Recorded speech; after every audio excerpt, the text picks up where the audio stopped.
देखिए, आप तो हेमंत सोरेन के चेहरा से नकाब जो है ना वो पूरी तरह से उतर गया। जो झारखंड के हितैषी का जो दम्भ भरते रहे ये सरकार, लेकिन वो पूरी तरह से आप उतर चुका है। झारखंड की जनता उनको आप अच्छी तरह से समझ चुकी है।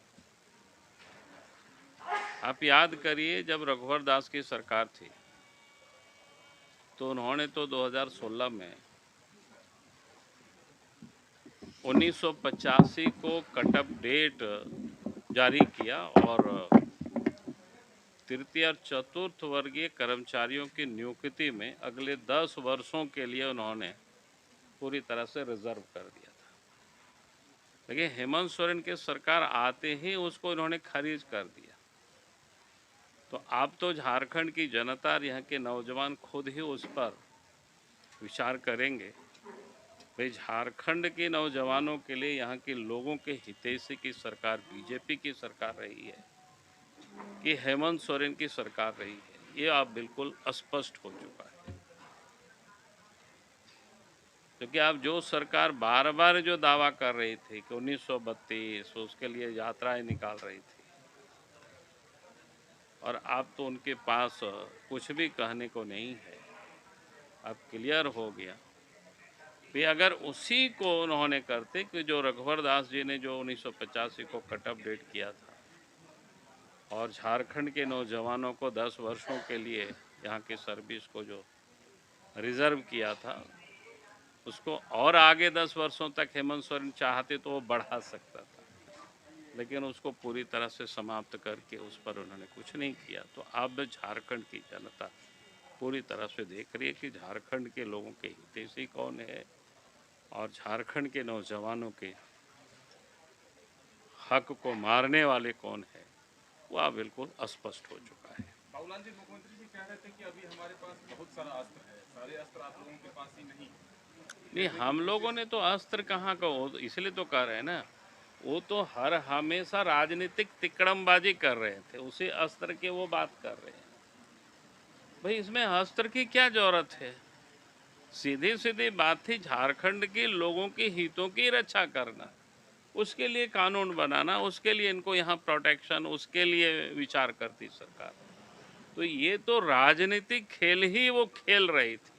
सरकार कह रही है कि हेम्ब्रम से आप लोगों के रिश्ते हैं, आप लोग कोर्ट में फंसा देते हैं और फिर कहते हैं कि 60 अरे, को हम लोग मिलेंगे। कोर्ट में कहे फंसाएंगे? अगर वो गलत बनाएंगे, आप उस नियोजन नीति में आप पहले आप सब लोगों ने देखा, जो रिजर्व कैटेगरी तो 10 और 12 पास यहाँ और बाहर में भी पास करेंगे तो अप्लाई कर सकते थे। जो अनरिजर्व कैटेगरी के जो बच्चे होंगे वो बाहर से 10th और 12th करेंगे तो वो यहाँ अप्लाई नहीं कर सकते हैं कि उन्होंने कौन सा कसूर किया था। तो स्वाभाविक है लोग कोर्ट जाएंगे। उस समय ही हम लोग कह रहे थे कि ये भाई गलत आप कर रहे हैं, गलत कर रहे हैं, तो कोर्ट लोग जाएंगे, कोर्ट इसको आपका निरस्त करेगी। वही हुआ, कोई नई बात तो उसमें हुआ ही नहीं था। जो बात हम लोग बोल रहे थे, सरकार को समझा रहे थे कि आपने गलत किया है तो गलत ही होगी।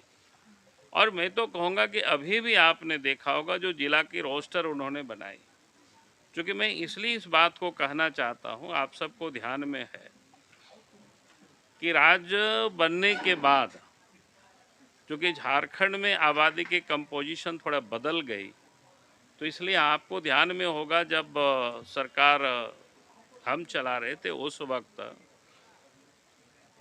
ओबीसी को 27% रिजर्वेशन दे करके रिजर्वेशन की सीमा रेखा को हमने 73% ले गए थे। उस वक्त मामला अदालत में गई, लेकिन अदालत ने उसको पूरी तरह से खारिज नहीं किया था। उन्होंने कहा कि सुप्रीम कोर्ट में जो तमिलनाडु का मामला चल रहा है उस फैसला को आने दिया जाए और उसके बाद फिर आगे उस पर निर्णय हो किया जाएगा। और सुप्रीम कोर्ट का जब निर्णय आया और सुप्रीम कोर्ट ने कहा कि राज्य सरकार चाहे तो राज्य में जरूरत उनको महसूस होगी तो 50% से उस सीमा रेखा को आगे बढ़ा सकती है, उसके लिए भी उन्होंने फॉर्मूला तैयार किया था। और पिछली जब रघुवर दास जी की सरकार थी उस दिशा में सर्वे और बाकी वगैरह उन्होंने शुरू की थी, लेकिन सरकार वो चली गई। तो कायदे से हेमंत सोरेन की सरकार को एक आयोग गठित करके, जिसको ट्रिपल टेस्ट भी कहते हैं, एक बार सर्वे करा लेते और उसके बाद ओबीसी की आबादी चूंकि यहाँ बड़ी तादाद में है, उसको ध्यान में रख करके और फिर वो जो रिजर्वेशन की पॉलिसी ले आती ताकि उन लोगों की हक को भी मारा नहीं जाता। लेकिन हेमंत सोरेन की सरकार ने तो जिस प्रकार से रिजर्वेशन पर एक प्रकार से ओबीसी वर्ग को, यानी उनको नकार देना, यानी उनके और कुछ ध्यान नहीं देना, ये बिल्कुल स्पष्ट हो चुका है। पिछले पंचायत चुनाव में भी हो गया। नगर निकाय की जो चुनाव थी, पहले घोषणा हुई थी, उस वक्त उन्होंने उसका कोई ख्याल नहीं रखा। बाद में जब कोर्ट लोग गए और कोर्ट ने कहा, तब इन्होंने कहा कि हाँ फिर कराएंगे। अब पता नहीं कब क्या कराएंगे, अब तो कहीं कोई आता पता नहीं चल रहा है कि उस दिशा में कुछ सरकार कर रही है। तो इसलिए हमने कहा कि जो झारखंड में जो आज हेमंत सोरेन की सरकार है, ये सरकार ना तो यहाँ के लोगों के हितैषी है, ना आदिवासियों के हितैषी है, ना ओबीसी के हितैषी है।